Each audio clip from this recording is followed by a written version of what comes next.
Okay, so for today, what we're going to discuss, of course, is about uh, from PSM to executable code. um, in this lesson, no, it described the mapping procedures between a Java PSM and a Java code. So with a degree of automation, a Java class definitions can be generated from PSM diagrams and module description. Because each PSM class diagram construct must be mapped to a programming language construct. No? A basic example of a reactive control system for managing the movement of trains over a railway network illustrate the synthesis procedure. Let's say, for example, uh, supplied to illustrate the Java translation of inheritance and method pre and post condition restriction, as well as the production to code to preserve the values of derived attributes in order to satisfy their defining properties. It is demonstrated how to create platform-independent design and translate them into platform-specific models and then generate executable code. So the methodology presented in this lesson, conceptually similar to Agile MDA, executable UML. However, it is recommended to begin with a more abstract CIM and PIM consisting of a data model and invariant as opposed to the explicit message passing of Agile MDA models. And to give us more details about the topic, let us all welcome our presenter. Go ahead, sir. Hello. Good Yes, afternoon, everyone. go Good ahead. afternoon, sir. Okay. In this chapter, we will discuss from platform-specific models to executable code. In this chapter, we will show the mapping of Java PSM to Java code. Java PSM means platform-specific model. The process is similar to other related languages as C++ or C Sharp. Once a platform-specific design has been produced, it can be used as basis of an implementation in executable code. As Sir mentioned before, each construct in the PSM diagram class needs to be mapped to a programming language construct. Okay. So what is PSM all about? A platform-specific model is a model of a software or business system that is linked to a specific technological platform. So we have here example of what PSM looks like. It's basically like a graph diagram of a system. It includes the integer, the variable and the data types of that variable and how it works and how it communicate to other classes.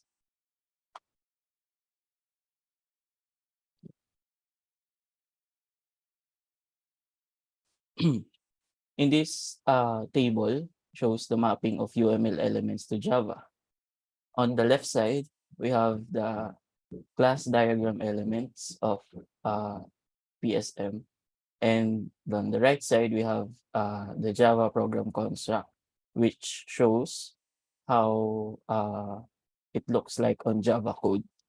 For example, we have this utility class in the class diagram element, and on the Java code, uh, it shows static classes.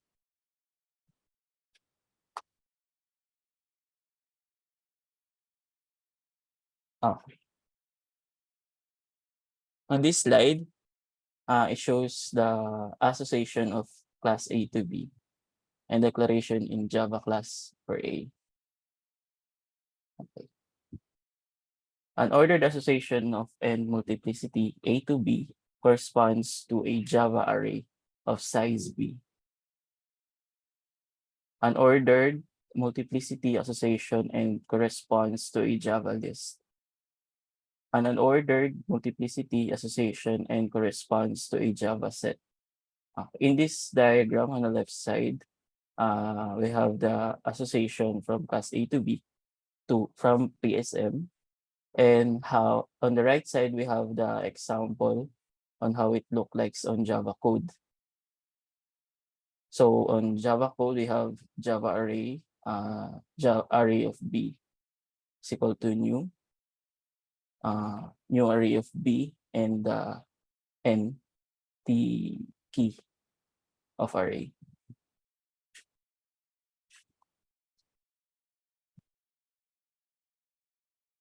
Okay. So we'll go for synthesis of Java code.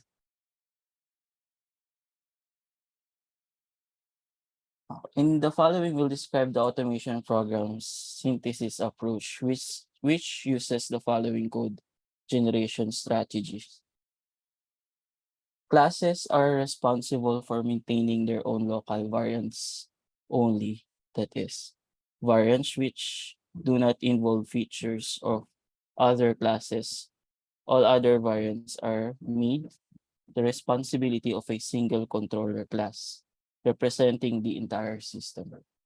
Basic types are mapped to a Java as in the table that we showed before, and collection types in the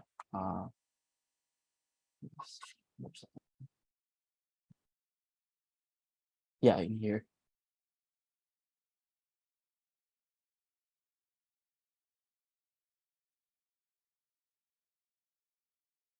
Apart from algorithms already defined in the PSM, the algorithm in the generated code are simply brute force iteration over all objects of a certain kind. They may be very inefficient in some case.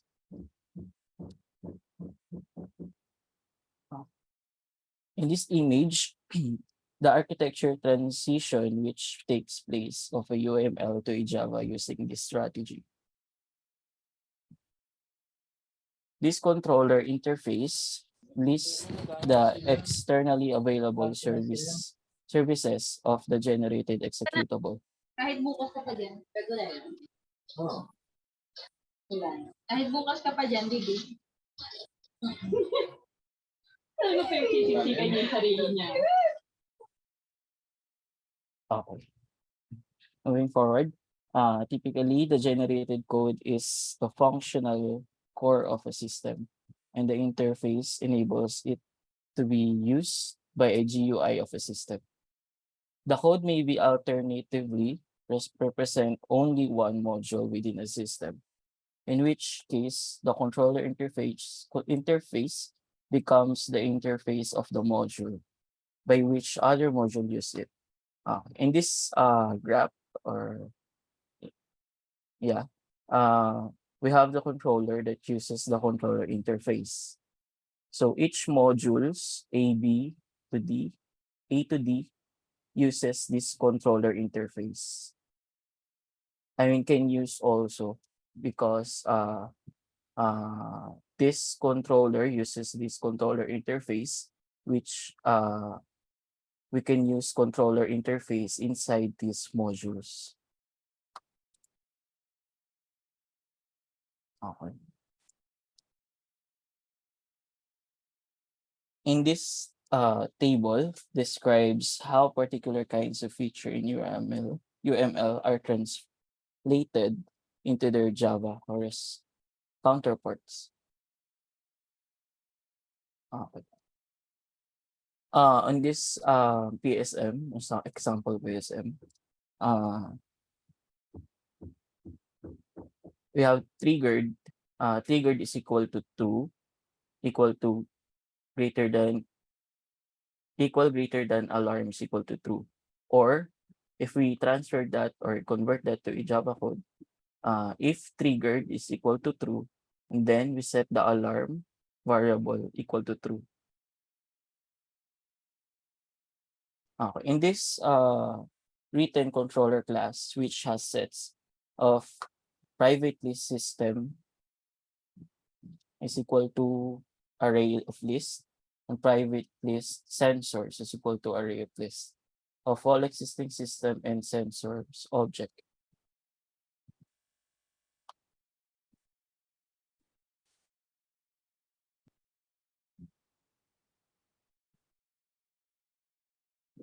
Okay. In this is synthesis case study, railway signaling system. The synthesis process can be illustrated by a simple example of a reactive control system for managing and passage of trains through railway network. In this table shows the class diagram of the system.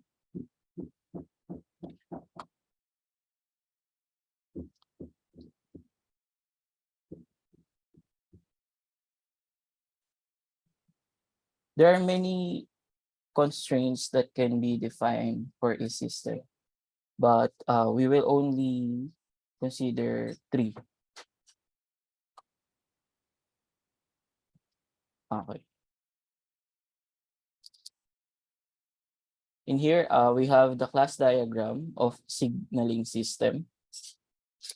Okay, on number one, C1, if any location in this route is occupied, the route is occupied. So we have our condition here. If location is equal to occupied or if occupied, and then we set the RTE variable to occupied. So in C3, if route is not ready, some which is in neither the normal or reverse position, then it's not transversable. So we have this also na if transversable is false, then we set the value to false. Here on C7, if route is occupied, its signal must be stopped. If this route is occupied, then the signal must be stopped. So here the condition, if occupied, the route is occupied, and then we set the sign set to stop.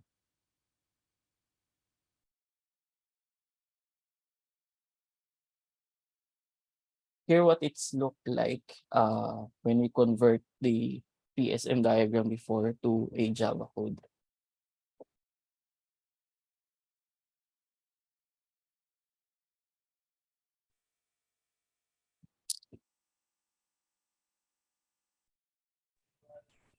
Okay, the generated code as follows. A class system types is used to hold all definitions of numeric enumerated types in the system. It also contains classes such as set of implement, the OCL collection data types.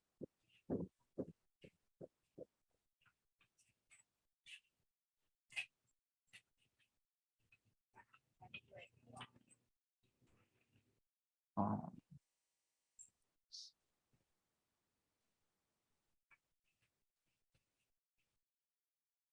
the local variants of a class such as ready, false,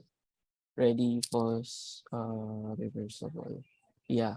Ready is equal to Dapat na false. naman. Ayan o, pinasok sa bisay ko, umilaw. Pero pagdating sa mall, peke. Kaya wala rin. Okay.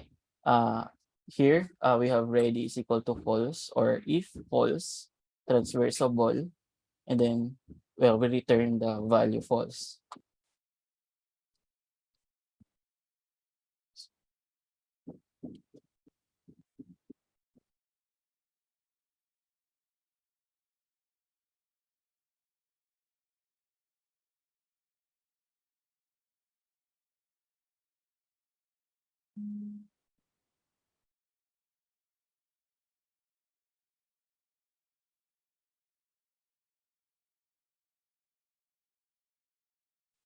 The global constraints such as C1 and C7, which we show before in the PSM diagram, are ensured instead by controller class. So here is the example of the a controller which uses the controller interface and system types or implements system types and controller interface rather.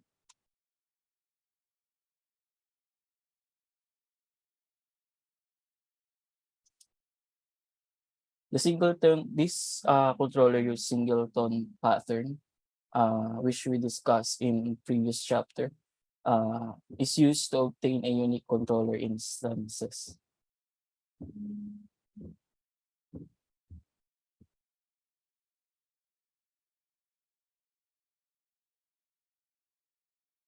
Okay, moving forward. In synthesis, case study, inheritance example. Um, okay. In this example, PSM diagram illustrates how interface and method pre and post condition constraints are translated into a Java. So we have the here our class. Um, yeah, we have here our PSM class, and we have a conversion of classes in Java code. So in class A, we have attribute integer and a class of integer and result of attribute. We call variable result is equal to attribute times 2. So in Java, we have pre is equal to true, and then post result is equal to attribute multiplied by 2. And same also with other classes that illustrate in the example.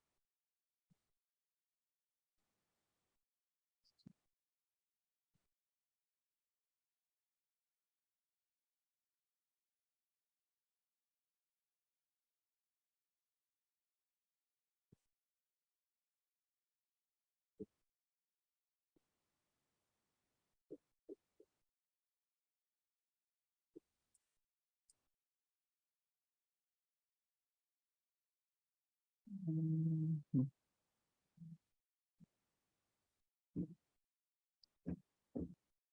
So we'll move forward to synthesis case study, the derive attributes example. So here we have classes of person and job. So in person class, we have and job with the data type of integer, and earnings and data type of integer also. So on job class, we have salary integer.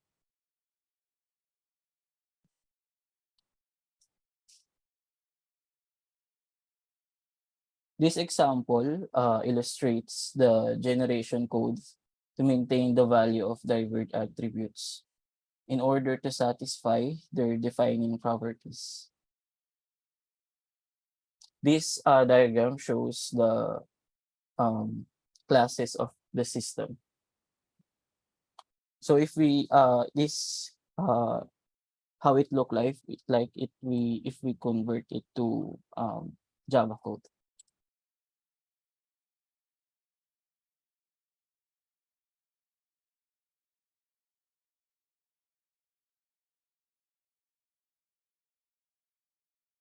So we will have a private class, a private variable and jobs, private integer and jobs, private integer earning, a private list or array of a vector job.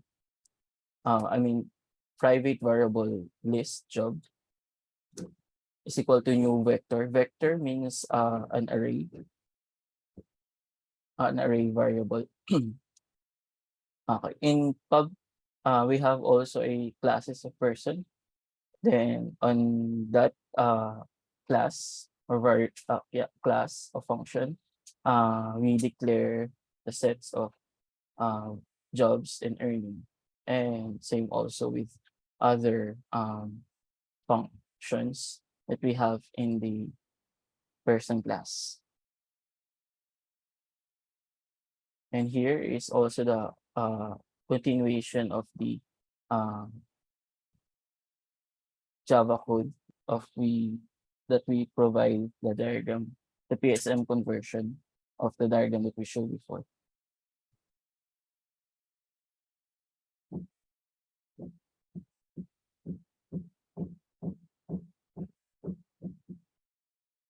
Okay.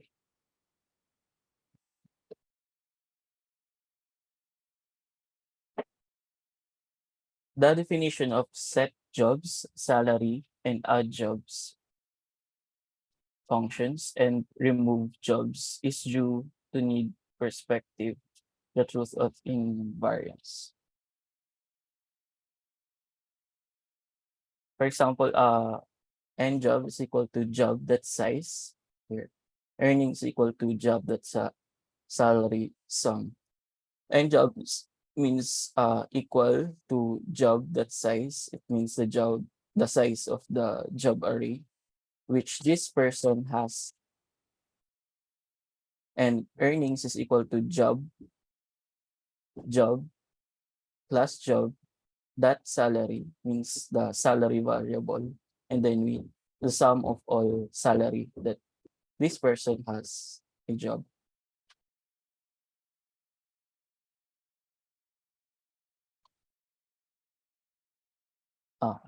Ah, this static list get get ordered salary function is to obtain the list of salary values, job that salary for job GB in jobs, so that duplicate salary values will be retained and some.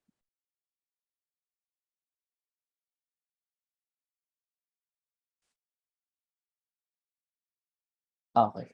Moving forward to data repository implementation and choosing a database.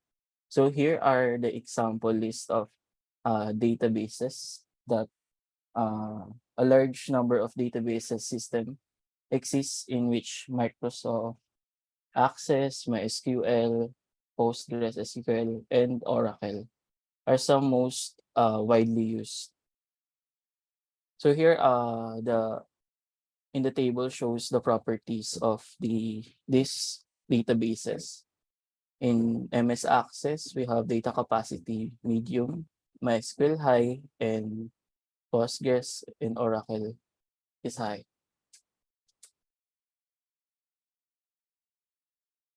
In here, we have MySQL referential integrity marked as X. But I did some research if MySQL referential integrity is uh, uh, marked as X nowadays. But in latest version of MySQL, referential integrity is uh, present now in MySQL. Because referential integrity is a constraint in a database that enforces the relationship between two tables.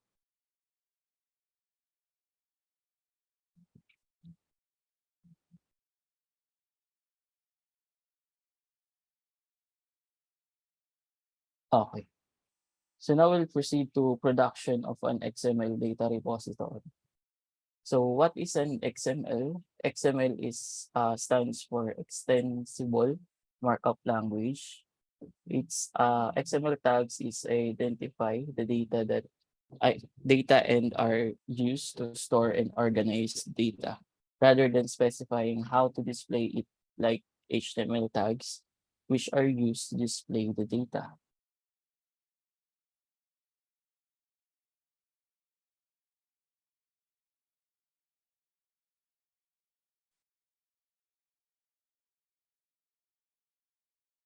Okay. Suppose that XML has been chosen as an implementation medium for storing a history of moves in a Scrabble system instead of a rational database. This has the advantage of independence of any commercial database system, what means the data on the move and score will be stored as possibly very large text files structured in a real way and corresponds to a PSM class diagram information. The data to be stored must be structured as a directed aside acrylic graph or DAG with regard to a navigation from entity. In the Scrabble system, this is possible with move being a top level entity with subordinates. Player and letter move having subordinate class letter. Then here we have the example of how XML looks like. The structure of XML file is defined as data type of DT or DTD, which lists all the tags that occur in the XML file and specifies their attribute and how they can be structured in terms of subordinate tags.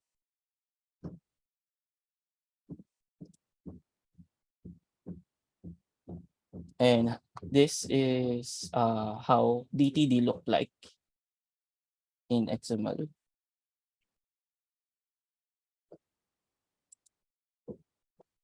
Uh, the data must be the DTD.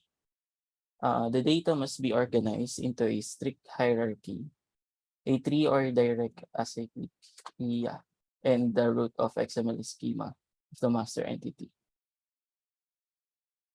So here, we have the first element with E and attribute of ATTL and ATTL and so on and so forth. A boolean of element and enumerated type can instead be represented as an empty element as with player tag above.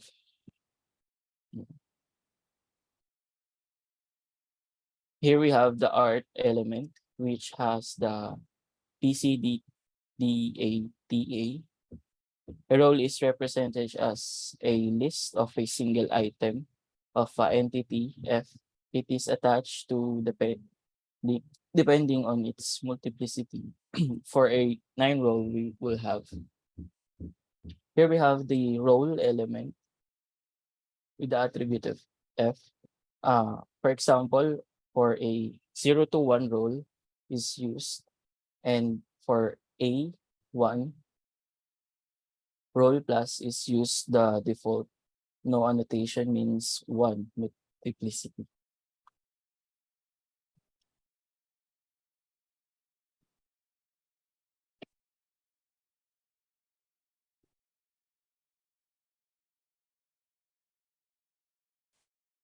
Uh, Here is the effect of mapping, the effect of this mapping R. For each entity instance, um, its attributes are listed in subordinate tags with attribute name. Enclosing the value of the attribute for that instance attribute of an enumerated or a Boolean type can be written to be abbreviated from with the value of XML attribute tag.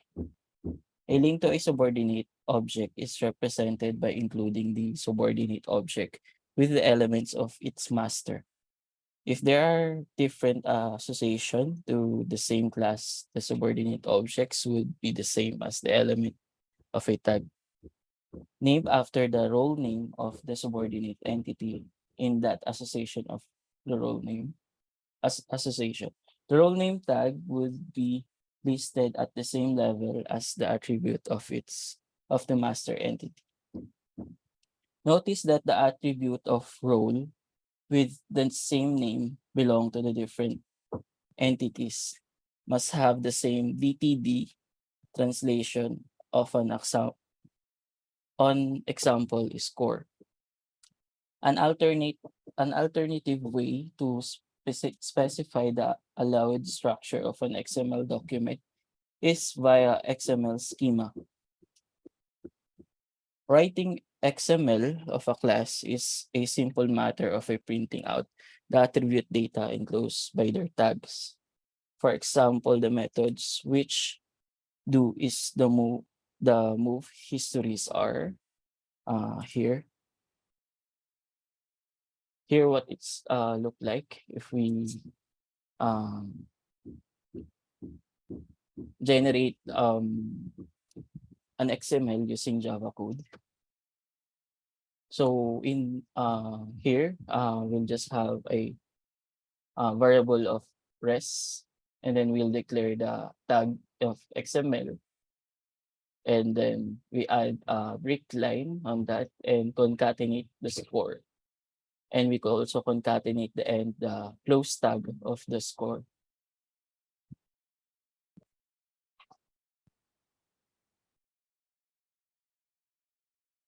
Okay.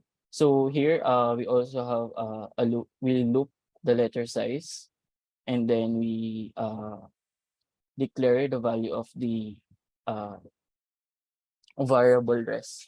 And then we add also the uh, we return the res variable, and then we concatenate the enclosing tag of the XML. The same also with other classes, in player, in letter move, and in letter. However, parsing XML files and recreating object data is much more complex. There are two general strategies for parsing an XML. First one is SAX, or a simple API for XML. This parses transverse the XML document, generating events when the parser encounters XML tags or other content. The second one is DOM, or Document Object Model. This parses builds a complete tree structure containing the XML document data. Their use of memory may therefore be much greater than a SAX parser, but they provide a more convenient programming interface if a large parts of XML data are required, or if the data is to be modified by the program.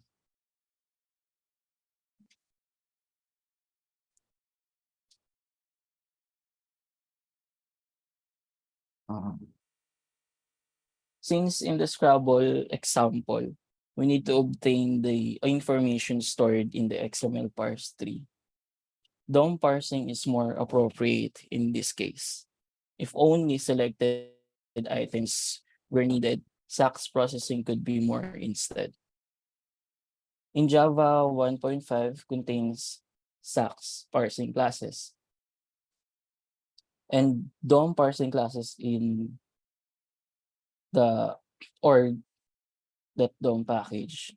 The DOM methods will use our uh this one. The DOM methods we will use are here is the example of the DOM methods that we will use for a Scrabble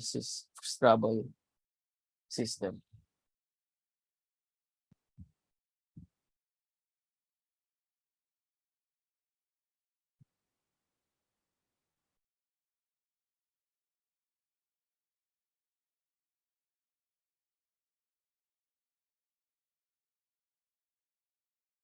So here we have a variable of root, uh, is equal to document that get document element. So if you know JavaScript, um, uh, I think you know this one because DOM is pretty much used in the JavaScript.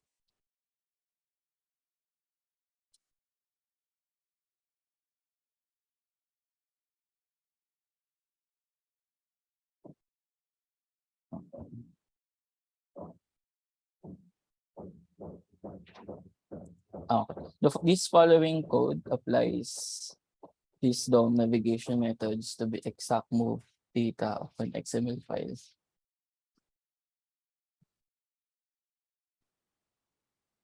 Okay. In summary, we have shown how is it possible to construct a platform independent design and transform this systematical into a platform specific models. And finally, to executable code. The methodology proposed here is similar in intention of that agile MDA or executable UML. Although we recommend starting from a mere abstract or CIM or PIM, consisting the data model and invariants in place of the implicit message passing of an agile MDA models.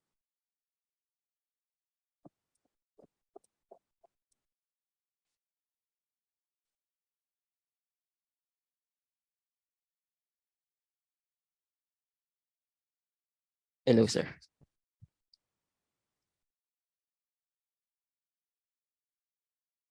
Okay, so again, as I mentioned earlier, no, executable UML or Unified Modeling Language is both method for creating software in a highly abstract programming language. No, way back 2002, if I'm not mistaken, it was first detailed in the executable UML, a foundation of model-driven architecture.